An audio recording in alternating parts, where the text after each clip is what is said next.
Thank you everybody for coming. ये हमारे लिए बहुत बड़ी बात है that the film has released and done well and loved. जो हमें रिव्यूज़ मिले हैं सब तरफ से. कल रात को भी फ़ोन आ रहा था कि भोपाल में शो हाउसफुल है, लखनऊ में शो हाउसफुल है, इंदौर में शो हाउसफुल है. शोज़ हर जगह बढ़ रहे हैं.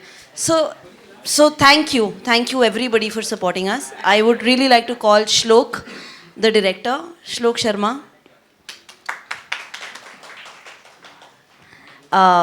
Shweta, our actor. Hello. Our 14-year-old actor. Come Shweta. And of course, above and beyond, जिनकी वजह से ये फिल्म पहुंची जहाँ पर भी ये पहुंची और जिन्होंने इतना सहारा दिया हम श्लोक और मुझे, नवाज भाई. Nawazuddin please Siddiqui. Come up. आइए नवाज भाई, प्लीज आइए. प्लीज सेंटर में आइए सर, प्लीज आइए. We'll do the photo op first and then I'll give you the mics. Sir, come, sir. Shweta.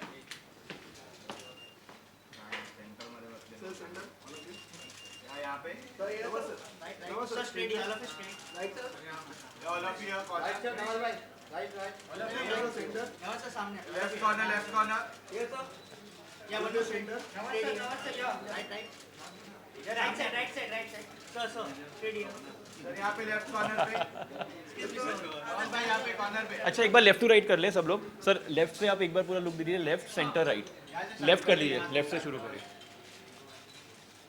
Centre right.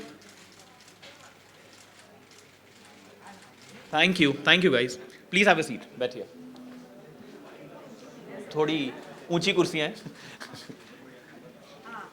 हाँ बैठो. श्लोक कम यार. कम यार. श्वेता कम यार. यहाँ पे आ जाओ. That's fine. Come.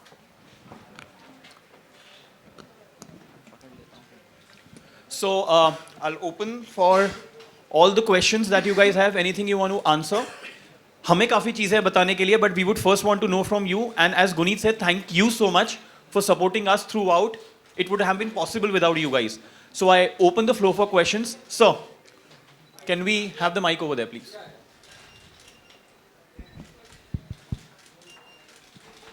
Ji sir.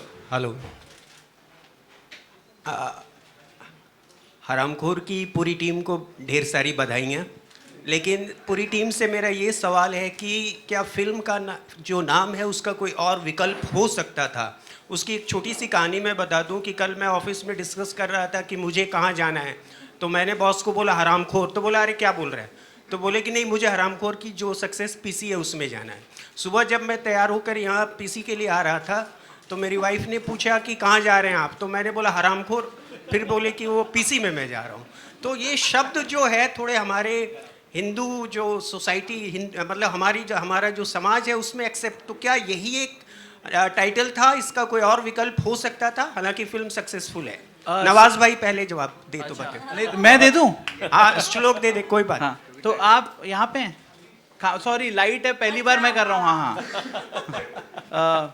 तो एक तो मुझे ये लगता है कि मुझे ये समझ में आपने बॉस से पहले बोला, फिर अपनी वाइफ से बोला. मैं दोनों जगह एक ह्यूमर देखा और आइस ब्रेक होना देखा. तो मुझे ये लगता है कि आपने जब फिल्म देखी होगी तो आपको कितने हरामखोर दिखे फिल्म में. फिल्म तो अच्छी है, उसमें नहीं फिल्म में कुछ हरामखोर दिखे कि नहीं दिखे. वही नाम को टाइटल. फिल्म तो अच्छी है, उसमें कोई शक नहीं. जो एक टाइटल एक पहला जो स्ट्राइक करता है. हाँ आदमी जो पहला दर्शक होता है वो टाइटल देखकर बहुत मायने रखता है. तो वो उस टाइटल को लेकर बात है.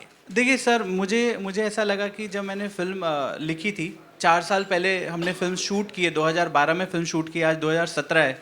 तो उस समय भी फिल्म का नाम हरामखोर था और आज भी फिल्म का नाम हरामखोर है. तो ऐसा नहीं था कि फिल्म बना ली 2 साल तक फिल्म के साथ कुछ हो नहीं रहा तो चलो एक ऐसा नाम रखते हैं, सेंसेशन फैलाते हैं और हरामखोर रखते हैं. मुझे मेरे कैरेक्टर के साथ मेरी जो फिल्म है मुझे बहुत जस्टिफाई करता है ये हरामखोर नाम फिल्म के साथ. और श्याम टेकचंद हैं जो नवाज भाई ने कैरेक्टर प्ले किया है वो हरामखोर हैं. वो छोटे छोटे बच्चे जिनके गाल खींच के प्यार से हरामखोर बोला जा सकता है. तो मुझे लगता है कि फिल्म के साथ बहुत जस्टिफाई है और मेरा कोई भी मकसद नहीं था कि लोगों को सेंसेशन पहुंचाऊं मैं. और अगर आप देखें काफ़ी मतलब एक सेंसर बोर्ड की लंबी सी लिस्ट आई थी कुछ 2 साल पहले जो वर्ड्स बैंड हैं, उसके अंदर हरामखोर नहीं है। वो भी हमें खैर 2 साल पहले पता चला था, लेकिन हम लोग तो 4 साल से इसको वही बता रहे हैं। अगर आप हमारी फेसबुक पोस्ट भी देखें, हमने 2012 में जब शूट स्टार्ट की थी तब भी लिखा था हरामखोर शूट स्टार्ट्स, यू नो। तो या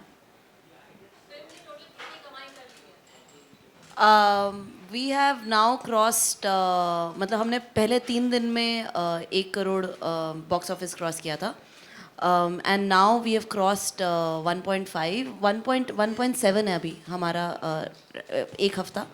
बट यू नो, कमाई इज़ अ क्वेश्चन जो आप हम सबको बहुत आदत है ये सवाल पूछने की कि फिल्म ने कितना बॉक्स ऑफिस किया। बट एक बॉक्स ऑफिस क्या सिर्फ एक बॉक्स ऑफिस पिक्चर को डिफाइन करता है? मैं ये बताना चाहती हूँ कि हमारी मंडे की जो फुटफॉल है वो फ्राइडे से ज़्यादा है, जो हमारी ट्यूसडे की फुटफॉल है वो मंडे से ज़्यादा है, जो हमारी वेडनेसडे की फुटफॉल है वो हमारी ट्यूसडे से ज़्यादा है। तो लोग आ रहे हैं, लोग ये पिक्चर देख रहे हैं और शो हाउसफुल जा रहे हैं और शो खुद ब खुद बढ़ रहे हैं। आज हैदराबाद रिलीज़ हुई है पिक्चर, हैदराबाद पहले सेक्टर नहीं खोला था। तो ये वो पिक्चर है जो मतलब शुरू से लोग कह रहे थे कि रिलीज़ मत करो, बैन करो, चाहे सेंसर था, हमें कितनी तकलीफ़ें हुई हैं। आज हम आए और बिकॉज़ ये जिस बजट में बनी है और जो सबने सहारा दिया है ये फिल्म बनाने के लिए, एंड जिस तरह से ये पिक्चर आपस में बनी है, हमने जो अपने डिजिटल सेल्स कर ली उससे हम अपने पैसे पूरे कमा चुके हैं। तो ये सबका सब प्रॉफिट है, यू नो। सो क्वेश्चन ये नहीं कि पिक्चर कितना कमा रही है, क्योंकि जो पिक्चर 3000 स्क्रीन पर आएगी, 4000 स्क्रीन पर आएगी, और अगर उसमें 5-10% फुटफॉल है तो उसका वो 10% भी 5 करोड़ होगा। लेकिन अगर हमारी फिल्म में 20% फुटफॉल है तो वो 20% 40 लाख होगा, क्योंकि हम लोग 200 सिनेमा में आए हैं। और अगर आज आप हमसे पूछोगे 250 सिनेमा में, अगर आज हमसे पूछोगे कितना बॉक्स ऑफिस हुआ, तो 40 लाख एक दिन में is not exciting figure for you, मतलब, but it is huge for us, क्योंकि हमारी परसेंटेज ऑफ ऑक्यूपेंसी बहुत ज़्यादा है देन एनीथिंग एल्स। तो of course 4 crore is bigger than 40%, but हमारी परसेंटेज ऑफ ऑक्यूपेंसी ज़्यादा है। और ये मेरी रिक्वेस्ट है सब जर्नलिस्ट से, चाहे हम लोगों ने मसान बनाई थी, हम लोगों ने जब लंच बॉक्स बनाई, जब हम लोगों ने शाहिद बनाई, या कुछ भी, अगर यही सवाल हमसे पूछा जाएगा कि बॉक्स ऑफिस कितना हुआ, तो हम लोग नहीं हैं 300 करोड़। हम लोग बहुत खुश हैं कि हमने 1 करोड़ क्रॉस कर लिया, और वो पूरा का पूरा प्रॉफिट है। बहुत बड़ी प्रॉब्लम है पायरेसी की, एंड को as producers, as content owners, हम लोग नहीं चाहते हैं कि कोई भी फिल्म पायरेट हो। बहुत बड़ी प्रॉब्लम है जिसमें मुझे लगता है कि सरकार को कुछ करना चाहिए, बट यूट्यूब ने हमारा बहुत साथ दिया और जितने लिंक्स थे वो सब डीलिंक किए। एंड मेरी ये रिक्वेस्ट है मीडिया को भी कि इसके बारे में ना लिखें, इसके बारे में ना और प्रोत्साहित करें, but it is a problem that we all suffer. मतलब I wish there are better laws to help us against piracy. How did you guys manage to complete the shoot in just 16 days? इसका जवाब तो मैं देता हूँ पहले। एक तो हमारे पास बहुत अच्छे एक्टर हैं, नवाज़ भाई हैं, श्वेता हैं, और मुझे ऐसे ही लगा कि हम लोग ने पहले 25 दिन का स्केड्यूल बनाया था, और जब हमने शूटिंग स्टार्ट की तो हमारी जो शूटिंग है वो बहुत, मैं सिर्फ 2 टेक या 3 टेक से ज़्यादा लेता नहीं हूँ। मुझे ऐसा लगता है कि आप जब आपको अगर पॉजेज याद हो जाएं और आपको पता हो कि आपका जो एक्टर है कहाँ पे खड़ा होने वाला है जाके, सो एक करप्शन आ जाता है और कैमरा बहुत जल्दी पकड़ लेता है। सो मुझे लगता है कि नवाज़ भाई भी मेरे साथ इस बात को सहमति होगी उनकी। ऑफ कोर्स एक ट्रेंड एक्टर अलग ही बात होती है, बट मुझे ऐसा लगा कि अगर हम फर्स्ट और 2 टेक्स में परफॉर्मेंस दे पा रहे हैं तो मैं पुश नहीं करता था। अगर मेरे कुछ शॉट्स हैं जहाँ पे एक पॉइंट पे चप्पल निकल गई तो चप्पल निकल गई उस कैरेक्टर के पैर से, ज़रूरी नहीं कि अब मैं दोबारा शॉट लूँगा और बोलूँगा यार एक बार और दे, पूरी चप्पल पहन के ही जाना। तो वो जो छोटे छोटे न्यूएंसेस हैं वो फिल्म में भी अच्छे लगते हैं और वो रियल लगती है फिल्म, ऐसा नहीं लगता कि स्टेज है फिल्म। और वो चीज़ जब 2-2 टेक लेंगे तो जल्दी शूट होगा। तो पहले 18 दिन में ख़त्म होने वाली थी, फिर फाइनली 16 दिन में फिल्म ख़त्म हुई। और ऑफ कोर्स बहुत बहुत सपोर्ट है एक्टर्स का, क्योंकि वो स्क्रीन पे वो दिखते, मैं नहीं। सो मेरा जो आइडिया है अगर वो 2-2 टेक में कन्वे कर पा रहे हैं तो इससे अच्छा क्या होगा। एक बहुत बड़ी बात है कि ये पिक्चर 16 mm पे बनी है, तो ये फिल्म पे बनी है, तो ये हमने डिजिटल में नहीं बनाई। तो खैर फिल्म की भी लिमिटेशन थी कि और एक वो फिल्म का जो मैजिक है जो आपको दिखता भी है फिल्म पे, and of course we are very blessed with the actors that we have, and plus इतना ही पैसा था. नवाज भाई, ये फिल्म आपके लिए कितनी स्पेशल है, क्योंकि जहाँ पर बड़े बड़े स्टार्स लोग बड़े बड़े पैसे डिमांड करते हैं, आपने सिर्फ ₹1 में फिल्म को साइन कर लिया था, तो कितनी स्पेशल है ये फिल्म आपके लिए, तो क्या कहना चाहेंगे? To add on this, I want to ask Mongol. So, Kira, please let me know this. क्योंकि अमूमन हम देखते हैं चाहे आमिर हो सलमान हो अपना एक प्रॉफिट शेयर रखते हैं कि वो कोई बड़ी फिल्म का हिस्सा बनते हैं. नवाज फिल्म का हिस्सा बने, he charge ₹1 for that. Now the film is doing good on commercial basis. Are we giving them some reward in the अरे हमें भी देना चाहिए, हम भी भागीदार हैं. नवाज भाई. हाँ, तो क्वेश्चन क्या था वो बता दो अभी. ये फिल्म आपके लिए कितनी स्पेशल है, और जहाँ पर बड़े बड़े स्टार्स बड़े बड़े अमाउंट जो है डिमांड करते हैं, आपने ₹1 में काम किया, तो उस बारे में कुछ बताइए. Of course her film special होती है और ये स्पेशल इस मायने में है क्योंकि इसका जो प्रोसेस था एज एन एक्टर, क्योंकि मैं एक्टर हूँ तो मुझे प्रोसेस बहुत इंस्पायर करती है किसी भी फिल्म की.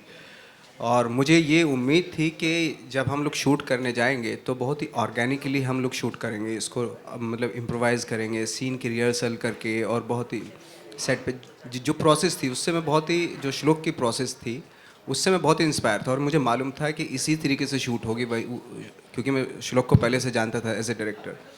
आई थिंक मेरे लिए बहुत ज़रूरी है कि एज एन एक्टर अपने आप को ज़िंदा रखना पहले तो, कि वो एक्टर कहीं जाना नहीं चाहिए, क्योंकि जो आप संजो के लेके आते हैं बहुत मेहनत करके, और वो कभी कभी क्या होता है कि चकाचौंध में वो मिस होने लगता है. तो मैं इस तरह की फिल्म करके उस एक्टर को अपने वो खोने नहीं देना चाहता हूँ एक्चुअली. तो इसलिए मेरे लिए बहुत ज़रूरी है एज एन एक्टर इस तरह की फिल्म करना, हरामखोर जैसी फिल्म करना. और जब एक्टर, जैसे मैंने पहले भी कहा था कि एक्टर जब कैमरे के सामने होता है ना, तो उसके सामने वो ये सोच के एक्टिंग नहीं कर रहा होता है कि बड़े बजट की या छोटे बजट की फिल्म है. तो आई थिंक जो प्रोसेस है वो आपको जैसे एक पतंग की थी मैंने, एक हरामखोर है, ये जो 2-3 फिल्में ऐसी हैं मेरी लाइफ में जिन्होंने मुझे बहुत कुछ दिया है एक्चुअली एज एन एक्टर. आप कमर्शियल सिनेमा भी कर रहे हैं और इस तरह के सिनेमा भी कर रहे हैं, तो क्या डिफरेंस महसूस करते हैं दोनों ही सिनेमा में? एज एन एक्टर कोई डिफरेंस नहीं होता. एक एक एक फॉर्म होती है, जैसे हम लोग जब थिएटर भी करते थे, एनएसडी में था मैं जब, तो हम हर तरह का प्ले करते थे. म्यूजिकल प्ले भी होता था, फार्स भी होता था, पारसी स्टाइल में भी प्लेस होते थे, रियलिस्टिक प्लेस भी होते थे, है ना. और जो लाइक मोलियर है, राइटर्स बड़े बड़े राइटर्स थे, मोलियर, चेखव, स्टैनिस्लवस्की की जो मेथड एक्टिंग, ये वो फोक प्लेस भी करते थे, रामलीला भी करते थे. तो इस तरह के सारे प्लेस की आदत होनी चाहिए एक्टर को. एक्टर के लिए कोई मायने नहीं रखती कि भाई ये फिल्म बड़े बजट की है, कमर्शियल है. उसको एक टास्क दिया जाता है, जो डायरेक्टर उसको टास्क देता है, ये मेरा कैरेक्टर ही करके दिखाओ.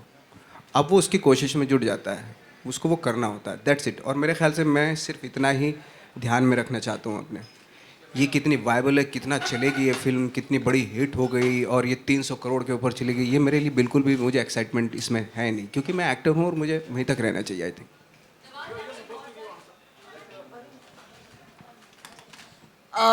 जब ये पिक्चर स्टार्ट हुई थी तो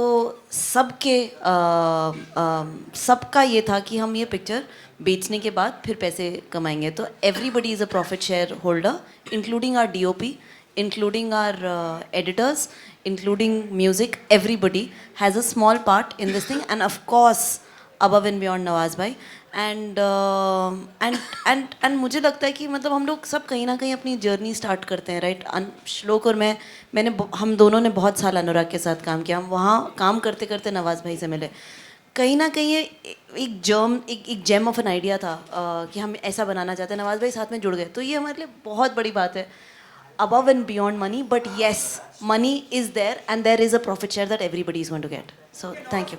कल 2 दिन पहले we have done an interview with Shahrukh Khan. He said कि रईस के दौरान आपके साथ काम करते वक्त, क्योंकि आप इतने रियल स्पेस में अपना परफॉर्मेंस देते हैं, एक्टिंग करते हैं, उन्हें अपने सीन को इम्प्रोवाइज करना पड़ता था आपको मैच करने के लिए. And he gave you this compliment. He said he learned a lot from you. What's your take on that? ये मेरे लिए कॉम्प्लीमेंट है अगर वो ऐसा बोल रहे हैं. फिर उन्होंने ऐसा कहा है. क्या कहना चाहेंगे? शाहरुख से दिग्गज कहते हैं कि Of course. मैं अपना किरदार को अलग तरीके से सोचता हूँ और अलग तरीके से करने की कोशिश करता था, लेकिन जब नवाज परफॉर्म करते थे मेरे साथ, किसी भी सेलिब्रिटी, बहुत सारे सिंगर के साथ हैं, तो मुझे अपना तरीका बदलना पड़ता था उनको मैच करने. मुझे भी अपने तरीका बदलना पड़ता था उनको मैच तो वो दिखेगा, वो केमिस्ट्री दिखेगी। एक्चुअली हम लोगों की प्रोसेस थी, जो टेक्स्ट था उसको उसके बिहाइंड जाने की, जो सब टेक्स्ट है उसको बोलने की, बिटवीन द लाइन, तो वो केमिस्ट्री दिखेगी वो। Apart from, are you doing Gangs of Wasseypur 3? नहीं, अभी तो कोई चांस है नहीं अभी। नवाज भाई दिस साइड। नवाज भाई रईस के डायरेक्टर राहुल ढोलकिया से मैं हमारी बात हो रही थी, उसी दिन इंटरव्यू मैंने भी किया था जिस दिन शाहरुख का इंटरव्यू था वहाँ पे। तो उन्होंने पहले आपको स्टोरी रईस की पहले आपको सुनाई थी, और उनका ये कहना था कि जब हमने स्टोरी सुनाई तो नवाज भाई ने बोला कि मैं कॉप्स जो पुलिस का रोल है वो करूँगा, लेकिन वो चाह रहे थे कि आप लीड प्ले करें। अब आप अपने सोलो फिल्मों को भी चला पा रहे हैं, तो why you have denied to take the lead role in Raees? नहीं, एक्चुअली जब वो रोल मैं गैंगस्टर कर चुका था गैंग्स ऑफ वासीपुर में, तो मैं सोच रहा था अब कॉप का करता हूँ, क्योंकि क्या होता है ना एक्टर के लिए गैंग्स के बाद थी ना वो फिल्म। तो और लेट मी टेल यू कि वो श्वेता जो हैं वो पहले उस पे काम राहुल के साथ काम कर रही थी, तो इन्होंने ही मुझे कॉल किया था सबसे पहले कि नवाज भाई राहुल ढोलकिया से मिलना है और इस तरह का एक रोल है ये। तो तब जाके नरेशन हुआ वो, और नरेशन में मैंने देखा कि कॉप का रोल भी बहुत अच्छा है, तो मैंने कहा ये करना चाहिए। तो उस वक्त पे नहीं बनी फिल्म, बट लेटर ऑन फिर बहुत बड़े उसमें बनी फिल्म। Thank you.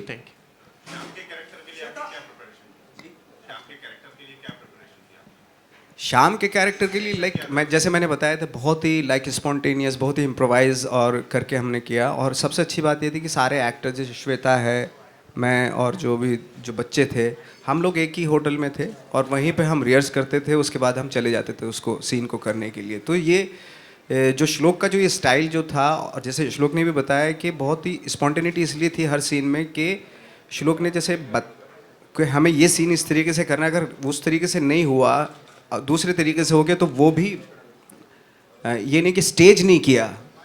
और बहुत ही, अगर आप देखेंगे फिल्म को तो उसमें बहुत ही इम्प्रोवाइज चीज़ें हैं, बहुत सारी ऐसी चीज़ें हैं जो अमूमन फिल्मों में देखने के लिए नहीं मिलती आपको, क्योंकि फिल्मों में अक्सर होता है बहुत स्टेज्ड, फंबल भी नहीं होता, एक डायलॉग के बाद दूसरा डायलॉग बोलता। हमने वो सारे मिथ ब्रेक करने की कोशिश की कि अगर ये बोल रहा है उसके साथ मैं भी बोल रहा हूँ, तो क्योंकि जो आम लाइफ में होता है, फंबल भी करते हैं आम लाइफ में, हम फंबल्स को कभी दिखाते नहीं हैं, ओवरलैपिंग को कभी दिखाते नहीं हैं कि अरे ये तो लोग क्या कहेंगे, लेकिन इससे डरना नहीं चाहिए। तो हमने अननोइंगली, मुझे लगता है कि इस पिक्चर में हमने बहुत सारे मिथ तोड़ी हैं, भले ही बहुत छोटे प्लेटफॉर्म पे तोड़ी हूँ, बट हमने as an actor, as a director, हम लोगों ने कोशिश की कि वो जो सारी चीज़ें हम लोग दिखाते हैं कि एक डायलॉग ख़त्म हुआ उसके बाद दूसरा बोलता है, नहीं ज़रूरी नहीं है आप बोल रहे हैं उसके बीच में मैं भी बोल सकता हूँ, ज़रूरी नहीं मैं आपकी तरफ ही देख के बोलूँ, मैं इधर भी काम करते करते भी बोल सकता हूँ। तो इस तरह की बहुत सारी चीज़ें, तो मेरे लिए प्रोसेस ये बहुत बड़ी इम्पोर्टेंट प्रोसेस थी, और आई थिंक वही लर्निंग पॉइंट था, वही प्रिपरेशन थी इसकी। नवाज भाई, Thank you. You had a question for Shweta. Ji Shweta, do you think it's a good start? You already done Masan and ji Studio Real Review. So, it is mentioned during the title, you're doing a debut in this film of ji Aramco. Do you think it's a good start? I- Post Masan and giving your debut title in the film Aramco, do you think it's a real debut of yours? देखिए हरामखोर, पहले तो मैंने अभी गुनीत को यही बोला कि मुझे बिलीव नहीं हो रहा है कि हम लोग हरामखोर की सक्सेस प्रेस कॉन्फ्रेंस कर रहे हैं। तो पहले तो बिग बहुत ही बड़ा थैंक यू, क्योंकि अगर आप लोग नहीं होते, आप लोग का सपोर्ट नहीं होता तो ये पॉसिबल नहीं होता, हम लोग यहाँ पे नहीं होते अभी। मेरे लिए हरामखोर, जैसे नवाज भाई ने कहा कि हर फिल्म बहुत स्पेशल होती है, लेकिन हरामखोर इज़ माई डेब्यू इन अ वे, क्योंकि मैंने सबसे पहली फीचर फिल्म जो शूट की है वो हरामखोर है। तो लेकिन सबसे पहली फिल्म जो बाहर आई वो मसान थी। तो अब टेक्निकली कौन सा डेब्यू है वो तो गुनीत बना पाएंगी, दोनों गुनीत ने ही प्रोड्यूस किए हैं। तो लेकिन दोनों फिल्म मेरे लिए बहुत खास है, लेकिन हरामखोर का बाहर आना मेरे लिए बहुत ज़रूरी था, क्योंकि ये श्लोक की डेब्यू है। इस फिल्म से मैंने बहुत सीखा है, बहुत ग्रोथ हुई है मेरी वर्किंग विद नवाजुद्दीन सिद्दीकी, जिनको मैं भाई नहीं बुला रही हूँ अभी। तो I am very happy with my report card so far. Nawaz भाई, बच्चों के साथ काम करने का एक्सपीरियंस कैसा रहा? शक्तिमान की मैं बात करूँ, अलग-अलग किरदार लिए तो बहुत इंटरेस्टिंग, और उन बच्चों के साथ डायरेक्ट करना, उनके साथ वो डायलॉग डिलीवरी, उनके एक्सप्रेशन। बच्चों के साथ बहुत डिफिकल्ट होता है काम। मुझे डर रहता है बच्चों के साथ और जानवरों के साथ काम करना। सच बता रहा हूँ, क्योंकि वो कहाँ पे रिएक्ट कर देते ना कुछ नहीं पता होता, और बहुत अनकन्वेंशनल होता है उनका परफॉर्मेंस। आपको कन्वेंशनल एक्टर का मालूम होता है, अच्छा यहाँ पे ये पॉज लेगा, यहाँ पे ऐसे बोलेगा, थोड़ा मालूम होता है। लेकिन बच्चे कहाँ पे मतलब कहाँ पे किस तरीके से रिएक्ट कर देते हैं, अच्छा करते हुए तो ज़्यादा कुछ पता नहीं चलता, लेकिन जब उनको स्क्रीन पे देखते हैं उनकी बेस्ट परफॉर्मेंस हो जाती है। आप किसी जैसे गाय है, गाय को दिखानी है तो वो कहीं भी रिएक्ट कर देगी, लेकिन बहुत अच्छी लगती है वो। तो बहुत स्कैरी एक्सपीरियंस रहता है बच्चों के साथ काम करना। गब्बर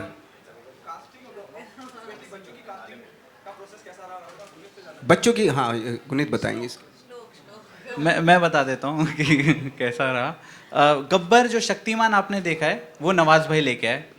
नवाज भाई ने पतंग करके एक फिल्म की थी और उन्होंने उसको सेट के बाहर वो खड़ा रहता था और वो खाली हाफ पैंट पहनता था, ऊपर शर्ट नहीं पहनता था, नीचे कुछ नहीं, वो डराता था, हम लोग उसको गब्बर बोलते थे। और वहाँ से आए, नवाज भाई ने बोला देख यार एक बहुत कमाल बंदा है, छोटा सा बच्चा है, मुझे चक्कू भाई बुलाता है। नवाज भाई को चक्कू भाई बुलाता था वो। तो मैंने बोला नवाज भाई मिलते हैं, बिल्कुल मिलते हैं। तो जब वो आया तो वो ऐसे बैठा हुआ था हम लोगों से मिलने के लिए। मैंने बोला यार ये क्या बंदा है। तो हम लोग ने सोचा इसको क्या करें, हमने बोला इसको शक्तिमान के कपड़े पहना देते हैं। तो वो पूरी फिल्म में शक्तिमान की तरह घूमता है ना, वो इनसे डरता था, वो इनको सामू बोलता था और सब लोग सर बोलते थे, उनको सामू सामू सामू बोलता था। तो वहाँ से शक्तिमान आए। मुकेश हावरा जी ने कास्टिंग की वो 2 छोटे बच्चों की, और नवाज भाई और श्वेता और नीलू जो हैं, जो इनकी मॉम बनी, और हरीश जी, वो मैं जिनको, हाँ त्रिमाला, मैं इन सबको जानता था। तो फ़ोन करना पड़ा और स्क्रिप्ट बतानी पड़ी कि सर करोगे please.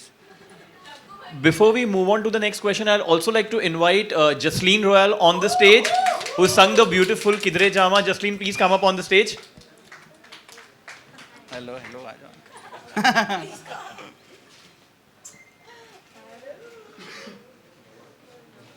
Come. Yes, ma'am.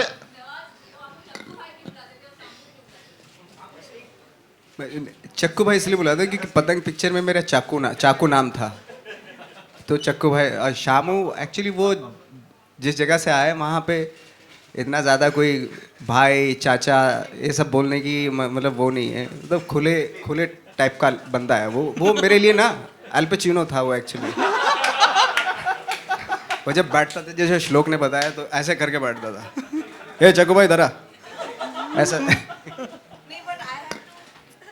I have to say that मैंने नवाज भाई के साथ काफ़ी काम किया है, and I have to say this, एंड मैंने कभी उनको ये बोला नहीं, बट जब कैमरा ऑन होता है ना तो नवाज भाई is that character and it is magic to see him do that. और जैसे ही कैमरा ऑफ होता है ना, ऑफ टेक, आपको ढूंढना पड़ता है कि कहाँ गए वो, कहीं मतलब क्राउड में, मतलब हम, और जैसे ही कैमरा ऑन होता है बिकम्स दैट, चाहे वो हरामखोर, चाहे वो मॉनसून शूटआउट, चाहे वो गैंग्स ऑफ वासेपुर, चाहे हमने जितना भी काम किया ना, तो टू बी दैट पर्सन जो सब में घुल मिल जाता है, जो इतना ईज कि कोई उनको ऐसे बोल सकता है ऑन द सेट, कोई ऐसे बात कर सकता है, is a gift, you know. And सबको लगता है कि ये हमारे अपने, और हम जाकर इनसे ऐसे बात कर सकते हैं। तो सेट पर हमेशा ये माहौल होता है कि मतलब हर कोई छोटे बच्चा भी आकर अरे ऐसे बात कर सकता है, because he allows it, you know. तो वो बहुत मैजिक है, वो एक बहुत मैजिक है एक इनका। तो थैंक यू। नवाज भाई आपसे सवाल है, नवाज भाई आपके सामने इधर। नवाज भाई आपने AIB के एक प्रोग्राम में कहा कि छोटी फिल्मों को जब मैं शूट करता हूँ तो ज़्यादा अप्रिसिएशन नहीं मिलती और बड़ी फिल्मों में लोग तालियां बजाते हैं। तो इस फिल्म में आपको मिली थी जब आप शॉट करके निकलते थे, या क्या था? ज़्यादा लोग ही नहीं होते थे। मतलब कहाँ पे ये फिल्म, ये हरामखोर कहाँ पे तालियां, मतलब जब आप शॉट करते थे, शॉट के वक्त, शॉट के वक्त जो नहीं शॉट के वक्त तो ज़्यादा पता नहीं चलता कि भाई काम अच्छा किया है या बुरा किया है। और क्यों आपने AIB में ये बात बोली थी, क्या ऑब्जर्वेशन था आपका? नहीं, क्या होता है कि छोटी फिल्म क्या छोटे प्लेटफॉर्म पे रिलीज होती है ना। अभी क्या होता है कि अगर कोई फिल्म 200 करोड़ कमा ले और उसमें जो सीन कर रहा हूँ मैं, तो चाहे इतना कोई ख़ास सीन नहीं, लेकिन यार क्या सीन करता है बंदा, माय गॉड। और वही उससे भी बढ़िया सीन, जैसे ये हिट फिल्म में भी होता है, हिट फिल्म हो जाती है ना, उसमें सारी परफॉर्मेंस की सब एप्रिसिएशन होता है। फिल्म फ्लॉप हो जाए, कितनी दुनिया की सबसे अच्छी एक्टिंग कर दो, मैं डिनेरो को ब्रांडो को आके भी करवा लूँ, लेकिन फिल्म फ्लॉप हो जाए तो वो बोले यार क्या कुछ नहीं है सब। और एक बात और बोली थी आपने कि शाहरुख खान कई बार टेक देते हैं लेकिन सलमान भाई सिर्फ एक बार आते हैं और एक ही टेक में वो फिनिश कर जाते नहीं नहीं हैं। नहीं, कई बार नहीं देते वो टेक, वो भी एक ही टेक में ओके कर देते हैं। भाई मेरे से ये सब वो ऐसा होता है कि कभी कभी मन करता है एक टेक ओके हो गया, अब दोबारा फिर से कुछ और निकालते हैं चीज़ इस टेक में, वेरिएशन में, वैसा होता है। और भाई ये नहीं कि नहीं, आपने बोला भाई जो है तो एक टेक ही देते हैं उसके बाद मना हाँ, भाई का ये है कि एक टेक हो गया ओके, अब दोबारा नहीं मांगने का है। नवाज भाई दिस अरे नवाज भाई, मैं ये कह रहा था कि रियल लाइफ में जैसे मान लीजिए कि में आपने बेमिसाल अभिनय किया है, नेगेटिव कैरेक्टर निभाया है, लेकिन जब रियल लाइफ में आपको अगर निगेटिविटी होता है, मतलब आपके बारे में कोई खबर ऐसी होती है जो आपको दिल को अच्छी नहीं लगती, तो फिर कैसा महसूस होता है आपको as a celebrity, as a individual? Real life में ऑफकोर्स दुख होता है, कोई अगर नेगेटिव खबर आती है ना, दुख होता है। हालांकि मैं उसमें भी रियल लाइफ में ज़्यादा एक्टिंग करता हूँ, मैं ऐसा दिखाता हूँ मैं बहुत आराम से हूँ, लेकिन अंदर बहुत कुछ चल रहा होता है, बट आई थिंक मुझे कभी कभी ऐसा लगता है कि मैं रियल लाइफ में ज़्यादा एक्टिंग करता हूँ। नवाज भाई, मैं आपसे पूछना चाहूँगा कि बहुत सारे लोग हैं जो डिफरेंट स्टेट से आते हैं एक्टर बनने के लिए। जब भी मैं बात करता हूँ तो नवाजुद्दीन का नाम आ जाता है। तो आपकी जो संघर्ष की कहानी हरामखोर तक रही है, तो उन लोगों के लिए जो लोग बॉलीवुड में आ रहे हैं, नए चेहरे हैं और आपका एक एग्जाम्पल सेट कर रखा है, तो उन लोगों के लिए आप क्या मैसेज देना चाहेंगे? खैर मैं मैसेज देने को लायक तो अभी हुआ नहीं, मेरा भी शुरुआती है। अगर देखा जाए 2012 से मेरी शुरुआत हुई है, क्योंकि तभी से मेरी फिल्में आनी शुरू हुई। बहुत सारे लोग हैं जो अपने मुजफ्फरनगर, नोएडा उस वेट से आ रहे हैं अब तक जी, और आपका एग्जाम्पल दे रहे हैं हम लोग। मैं तो देखो उन लोगों के लिए कुछ तो कहेंगे? मैं तो इतना कह सकता हूँ कि जो वो लेके आते हैं अपने शहरों से, अपने बचपन से, वो चीज़ें संजो के रखें, क्योंकि वही यूएसपी होती है, वही काम आती है। अगर आपकी सफलता की बात करें तो आपकी इतने सालों में आपके सफलता के पीछे कौन रहा, किसको आप श्रेय देना चाहेंगे? नहीं, मैं अभी कहाँ अपने आप को सफल मानता हूँ। मैं तो अभी शुरुआत है, अभी अगर अभी से अपने आप को मानने लोगों के मैं सफल हो गया तो वो कहीं ना कहीं करप्शन आने लगेंगे दिमाग में, तो मैं नहीं मानता। मेरा काम है काम करते रहना। जब मैं काम करूँगा तो मेहनत करूँगा और कोशिश करूँगा कि दुनिया की सबसे अच्छी एक्टिंग करने की कोशिश करूँगा। ये इस कॉन्फिडेंस से मैं आता हूँ, भले ही हो पाए ना हो पाए वो दूसरी बात है। मैं कहा कि लड़कियां पटाने के लिए आप पतंग उड़ाया करते थे और पतंग के माध्यम से मैसेज दिया करते थे। कभी कुछ ऐसा हुआ किसी ने आपको हरामखोर का टैग दिया हो? कौन कौन से जख्म को रोक रहे हो? नहीं, इज इट कभी ऐसा हुआ, इत्तेफाक हुआ कि आपने किसी को सेट करने के लिए पतंग उड़ा के छत पे छोड़ दिया और पैगाम दे दिया आई लव यू? नहीं, मैं एक्चुअली पता क्यों एक्टर बना, मैं उधर से रिजेक्ट हो गया था। तो मैंने कहा कोई ऐसा डिपार्टमेंट करते हैं जहाँ अपनी जो अंदर की वो पूरी भी हो जाए और ऐसा भी लगे कि लड़की पट भी गई। तो फिल्मों में ऐसे ही होता है ना कि प्यार भी, रोमांस हो रहा है, और रोमांस में मैं महसूस करने लगता हूँ कि वहाँ पे तो रियल लाइफ में तो हुआ नहीं था, मैंने चलो यहाँ हो गया, भले चाहे फिल्म में हुआ हो तो अच्छा है, ठीक है। जसलीन, एक अलग तरह की फिल्म हरामखोर, और उसमें एक एक गाना ही लोग इतना अप्रिशिएट कर रहे हैं, क्या कहना चाहेंगे? और ये सक्सेस जिस तरह की अनएक्सपेक्टेड सक्सेस है, क्या कहना चाहेंगे? How happy you feel about it? एक तो ये मेरी पहली फिल्म थी जो मैंने साइन की थी, और इससे पहले मैंने 2-3 फिल्म की, पर ये जो इसके साथ ही एक अलग लेवल ऑफ अटैचमेंट था, क्योंकि श्वेता की, श्लोक की और मेरी पहली फिल्म थी। तो ये मैंने फिल्म देखी तो ये बहुत ही इमोशनली आई वाज टच्ड। तो इसके बाद हम बहुत ही इसकी रिलीज़ में लग गए थे, सभी एक तरह से जुट गए थे कि किसी तरह ये रिलीज़ हो जाए।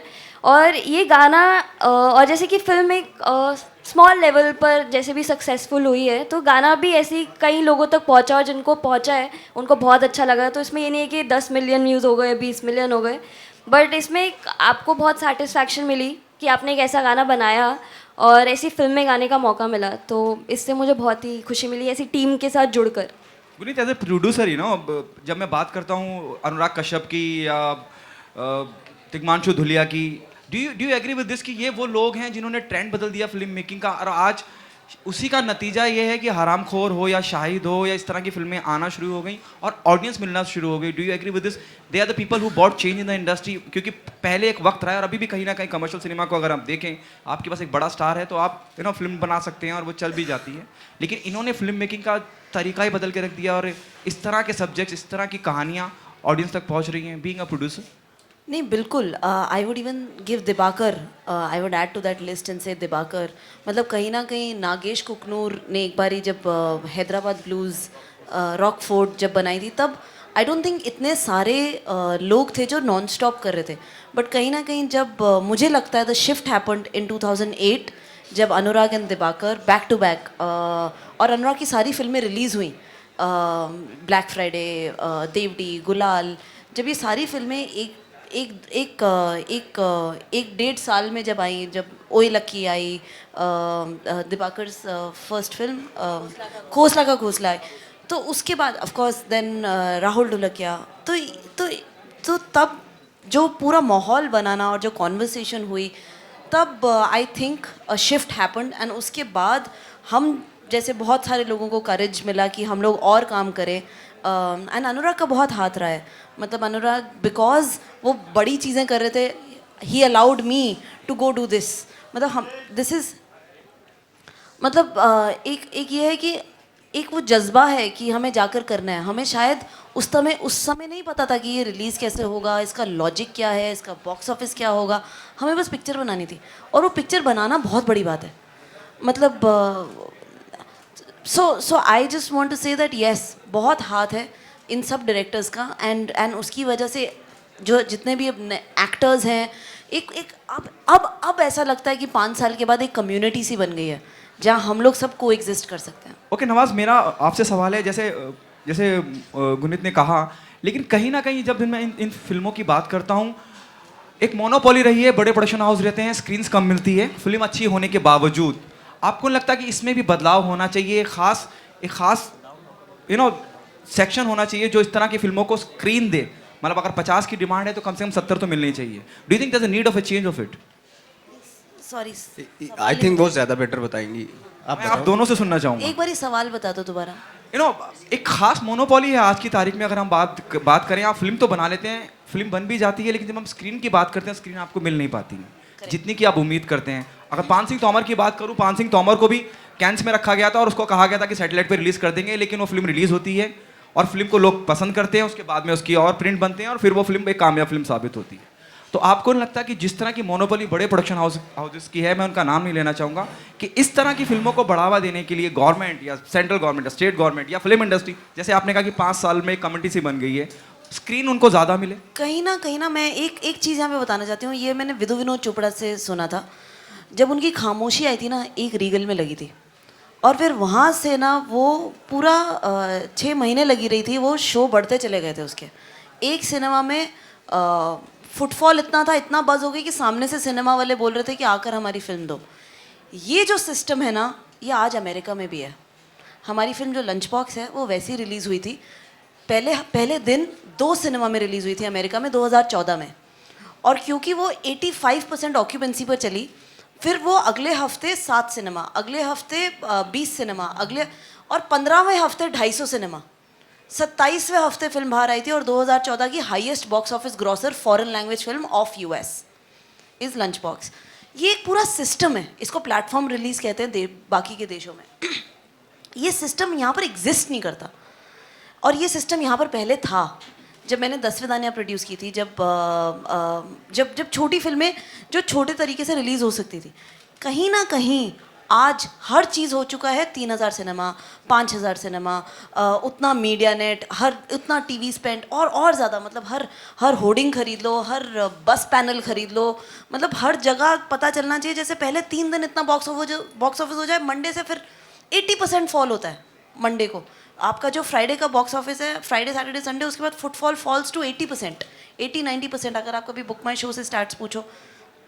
एंड जबकि छोटी फिल्म जो 20% पे खुलती है, वो मंडे को 18% पर होती है. तो हमारा फॉल 10% होता है और बड़ी फिल्मों का फॉल 80% होता है. ऑल आई वॉन्ट टू से हियर इज़ कि ये आज नहीं बदलेगा, ये आज चेंज नहीं होगा. ये एक पूरा ये पूरी हवा, एक पूरा माहौल है जो सिर्फ एक इवेंट फिल्मों को प्रोत्साहित करता है कि हर चीज़ का एक इवेंट बनाओ, हर चीज़ को इतना लार्जर देन लाइफ बनाओ कि बस सबको पता चल जाए, पूरे देश को पता चल जाए, Friday Saturday Sunday and out. इसकी वजह से रीजनल फिल्में आज ज़्यादा चल रही हैं, और यहाँ पर स्टूडियोज़ बंद हो रहे हैं। हिंदी लैंग्वेज में स्टूडियोज़ क्यों बंद हो रहे हैं? और रीजनल तमिल मराठी फिल्में कैसे पैसा कमा रही हैं? बिकॉज उनका जो रिलीज़ का एक्सपेंस है वो ऐसा नहीं है कि पूरी देश में हर टीवी चैनल पर भी आना है और हर चीज़ एक्सपेंसिव है, हर अखबार पर भी आना है और हर चीज़, मतलब आज जो हम ये कॉन्वर्सेशन कर रहे हैं, आज हम लोग डिजिटल वर्ल्ड में हैं। जब हमने हरामखोर बनाई थी तब नेटफ्लिक्स और अमेजोन इंडिया में नहीं थे, तब 500 मिलियन फ़ोन पर आपका 3G और जियो नहीं थे। आज वो सब चेंज हो रहा है। हमारे देश में India is the lowest screen density. हमारे देश में हमारी हिंदी लैंग्वेज के लिए सिर्फ 5000 सिनेमा है। आपका थ्रेशोल्ड ही उतना है। और वो मैं इसलिए बताना चाहती हूँ कि हम लोग 1 मिलियन 10 लाख लोगों के लिए सिर्फ 9 सिनेमा है यहाँ पर। ये बहुत बड़ी प्रॉब्लम है। हमारे पास जगह ही नहीं है कि हम और फिल्में दिखाएं। 50,000 सिनेमा है बाकी देशों में। आप चाइना के स्टैट्स देखिए, हर रोज़ सिनेमा खुल रहे हैं क्योंकि लोग वहाँ पर जाते हैं। तो इसी की वजह से lack of cinemas, and then cinema is expensive, lack of cinema, there is piracy. So there is one has to understand, and this is what I want to say, that as a producer, you know, one has to understand what we are up against. हम लोग क्या कर रहे हैं। तो okay, 1 second, मैं एक minute लेकर यहाँ पर इतना बोलना चाहती हूँ कि ये बहुत बड़ी बात है कि हरामखोर रिलीज़ हुई, ये सक्सेस है कि हरामखोर रिलीज़ हुई, ये सक्सेस है कि हरामखोर को जो रिव्यूज़ मिले, ये सक्सेस है कि लोग इतना प्रोत्साहित कर रहे हैं और शोज़ बढ़ रहे हैं। तो हर चीज़ का हम लोग ओवरनाइट चीज़ें नहीं बदल सकते। पहले ये फिल्में बनती भी नहीं थी। आज 5-6 साल के बाद हम बहुत खुश हैं कि ये बन रही हैं। आज मैं बहुत खुश हूँ कि ये रिलीज़ हो रही है, और ऐसी बहुत सारी फिल्में जो रिलीज़ होनी चाहिए। इसीलिए जो हम लोग इंटरनली बात करते हैं, अगर आप देखें हरामखोर, इसके बारे में हमने कहीं बात नहीं किया। एक्सप्लोसिव फिल्म्स ने रिलीज़ किया है। एक्सप्लोसिव फिल्म्स हमारी एक आइडेंटिटी हम बनाना चाहते हैं, जिसमें हम लोग जेन्युइनली फिल्में रिलीज़ करना चाहते हैं जो हम लोग बहुत खुशी से बोलना चाहते हैं कि हम लोग 250 स्क्रीन में आए हैं। हम लोग नहीं आना चाहते हैं 3000 स्क्रीन में, और हम लोग वो कॉन्वर्सेशन ही नहीं करना चाहते। ये बहुत बड़ी बात है कि हम 250 स्क्रीन में आ रहे हैं और हमारे शो बढ़ रहे हैं। अगर आप सिनेपोलिस का एग्जाम्पल देखें, जहाँ हम हैं अभी, और हम यहाँ हैं इसलिए मैं आपको एग्जाम्पल दूंगी। फ्राइडे का अगर आप देखें, आप बुक माई शो का स्टैट्स देखें, 1 शो मिला था हमें जब हरामखोर रिलीज़ हुई थी। सैटरडे को 2 शो, संडे को 3 शो, जब थर्सडे को पिक्चर थी तो 4 शो थे हमारे। तो ये बहुत बड़ी बात है कि जो माहौल है, जो बाकी की फिल्में आई, बड़ी फिल्में आई, इंग्लिश फिल्में आई, उसके साथ हरामखोर के शो बढ़े, फुटफॉल बढ़े। तो इसीलिए आज हम आप सबसे मिल रहे हैं और हम ये बताना चाहते हैं आपको कि वो एक बड़ी बात है, और वो वैसी हमें कॉन्वर्सेशन करनी चाहिए। और आज से 5 साल के बाद शायद और तरीके होंगे, और हम लोग नेटफ्लिक्स और अमेजोन पर रिलीज़ करेंगे, और 500 मिलियन लोग फिल्में देख पाएंगे ऑन देयर फोन्स। सो या, थैंक यू।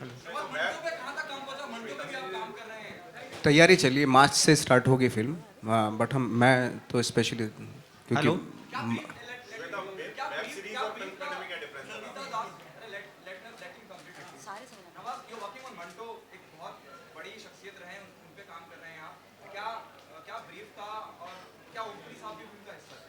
मंटो क्या हिस्सा था? हाँ, ओम साहब तो खैर मुझे तो हमें क्या सबको बड़ा अफसोस हो रहा है, ओम साहब नहीं रहे। और देखो अभी तो काम कर रहे हैं, मार्च में स्टार्ट होगी कुछ ना कुछ, तो फिर उनकी तो खैर क्षति जो है कोई पूरी नहीं कर सकता, बट लेट्स सी। नवाज, मेरा भी जो सवाल आपसे एक और है नवाज, हो सकता है आपको शायद मेरा सवाल अच्छा ना लगे, क्योंकि पाकिस्तानी एक्टर्स को लेके या पाकिस्तानी मेल आर्टिस्ट हो या फीमेल आर्टिस्ट हो, इस तरह की खिलाफत हिंदुस्तान में होती रहती है। आप तो किरदार ही एक ऐसी शख्सियत का करने जा रहे हैं जो हिंदुस्तान से पाकिस्तान पहुंचा है। मंटो साहब की बात कर रहा हूँ, तो किसी तरह की भैया वो तो 8 साल रहे थे वहाँ पे, लेकिन पूरी ज़िंदगी उन्होंने यहाँ पे निकाली। यहाँ इंडस्ट्री में थे वो, आई थिंक वो काफ़ी साल तक यहाँ पे रहे थे। आखिरी के जो 5-6 साल थे उसमें वो पाकिस्तान में रहे थे, लेकिन शख्सियत तो यहीं की थी वो। नवाज भाई, दिस साइड, एक एक्टर के तौर पे आपकी काफ़ी तारीफ होती है, तो क्या कभी दर्शक कभी आपको 6 पैक वाले रोमांटिक किरदार में भी देख पाएंगे आने वाले दिनों में? अगर ऐसा कोई रोल मिला तो 6 पैक्स भी निकालूंगा। मेरे पास बहुत सारे हथियार हैं, धीरे धीरे निकाल रहा हूँ। Somebody had a question for Shweta. Yeah, ma'am, just a second, I'll come back to you. Web series का एक बिगेस्ट एडवांटेज ये है कि आप बरेली में भी बैठ के देख सकते हैं, बॉस्टन में भी बैठ के देख सकते हैं। तो वेब सीरीज़ की एक अलग टाइप ऑफ एपिसोडिक होता है। तो बट एज एन एक्टर, जैसे नवाज भाई ने कहा कि मीडियम या फिल्म कितनी बड़ी है छोटी वो फ़र्क नहीं पड़ता, आपका किरदार क्या है और आप क्या स्टोरी क्या कह रहे हो तो वो मैटर करता है। तो मेरे लिए एक्साइटिंग ये था क्योंकि मैंने मसान की शूटिंग बनारस में की है, हरामखोर की शूटिंग अहमदाबाद के पास एक छोटा सा टाउन था वहाँ की है, तो मुझे बाहर जाके शूट करना था। तो मेरी तमन्ना थी कि मुझे भी अब्रॉड जाना है, तो वो द ट्रिप करके जो वेब सीरीज़ है उससे हुआ and I am quite happy with that. लेकिन फ़र्क ऐसा कुछ नहीं है, मतलब वो एक्टिंग ही, प्लेटफॉर्म्स अलग होते हैं लेकिन एक्टिंग सेम रहती है। हाँ, मैंने एक फिल्म बनाई है ज़ू, जो आईफोन पे पूरी शूट हुई है और इंडिया की पहली फिल्म है आईफोन पे। और टिम कुक आए थे मई में, तो उनसे मिला था, उनको फुटेज दिखाई मैंने और उन्होंने बोला देखे भाई ये इसी पे तुमने की है। मैंने बोला हाँ सर इसी पे बनाई है। तो हम लोग की बातें चल रही हैं और 2017 में ही आएगी वो बाहर। और फाइनली मेरा समय आ गया है लग रहा है मुझे, क्योंकि 4 साल से तो कुछ हो नहीं रहा था और 2004 से इंडस्ट्री में हूँ और धीरे धीरे चीज़ें करनी है, अच्छा काम करना है, बस उतनी आशा है।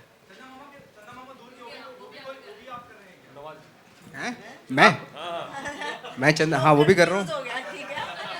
क्या चाहते हो ना करूँ? नहीं नवाज भाई, उसका क्या स्टेटस है चंदा मामा दूर के? और जुलाई में शुरू होगी, लेकिन उससे पहले हमें प्रैक्टिस करनी पड़ेगी ज़ीरो ग्रेविटी रूम में जाके और अंडर द वाटर, ये वो सब, उसके लिए थोड़ा सा बहुत प्रैक्टिस करनी पड़ेगी उसके लिए।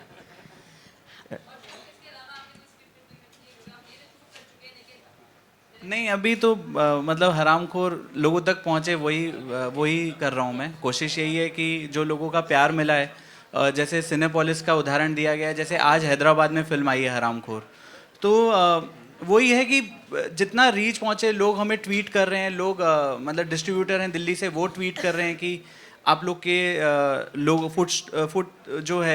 फुटफॉल बहुत अच्छा हो रहा है। तो अगर इस तरह की फिल्म को सपोर्ट मिलता है तो अच्छा लगता है, क्योंकि हमने कभी सोचा नहीं था कि यहाँ तक पहुँचेंगे, सच बोलें तो। इसके लिए कभी भी हमने ट्रेलर लॉन्च नहीं किया, हमने सीधा इंटरनेट पे ऐसे ही ट्रेलर डाल दिया जिसके 7 मिलियन व्यू हुए।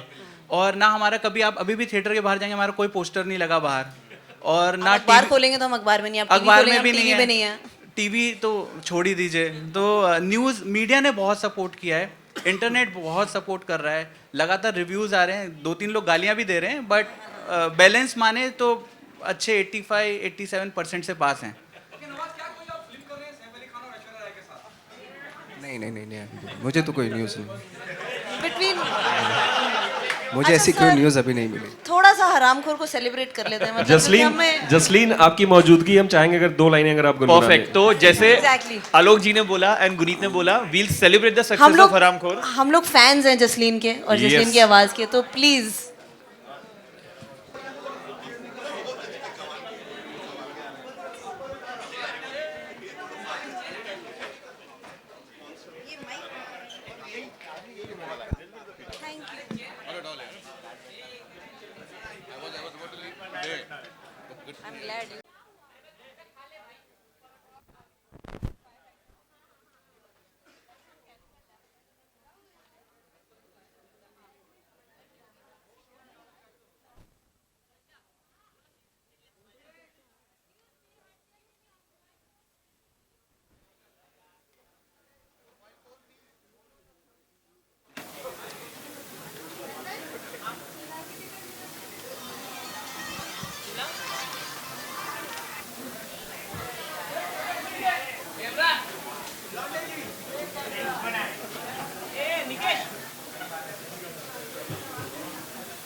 पहली बार अच्छा शॉट मिलेगा।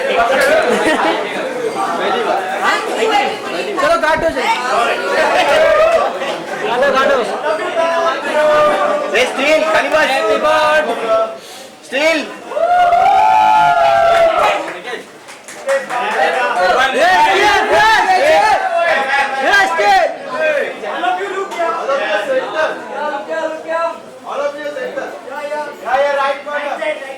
ब्लैक शर्ट ये निकेश ये अभी केक खाओ आलू को भी खिला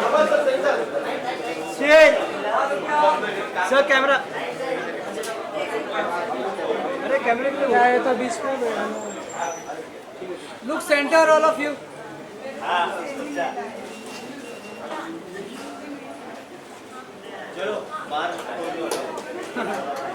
चलो बाहर रतन टाटा हियर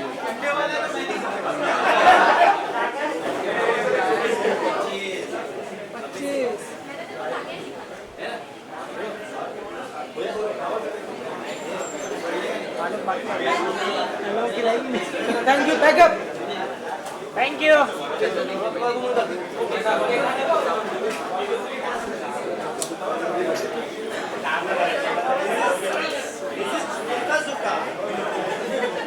अरे सर अरे उसकी हाइट नहीं आई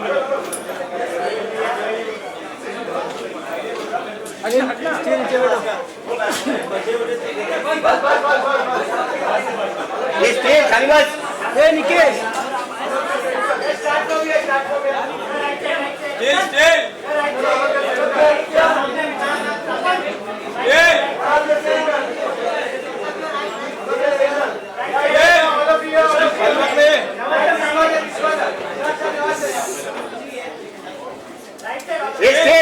खाली हो ना स्टील नीचे स्टील लो steel steel sir camera steel अरे बस हो गया ये लोग नहीं मानेंगे हो गया thank you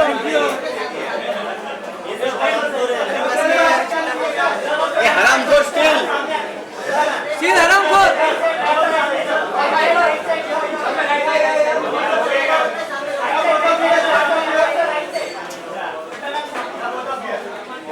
Look center. Thank you.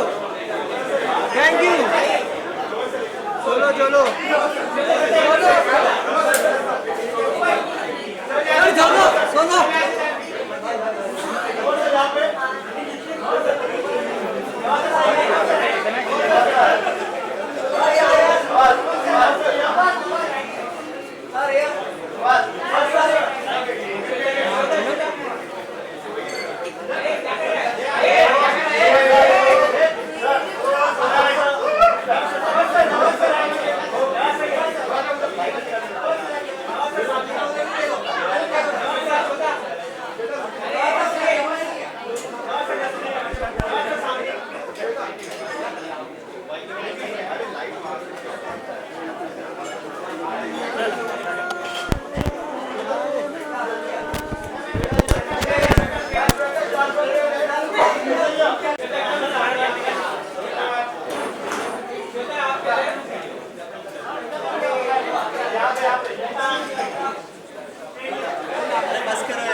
Guys, निकालना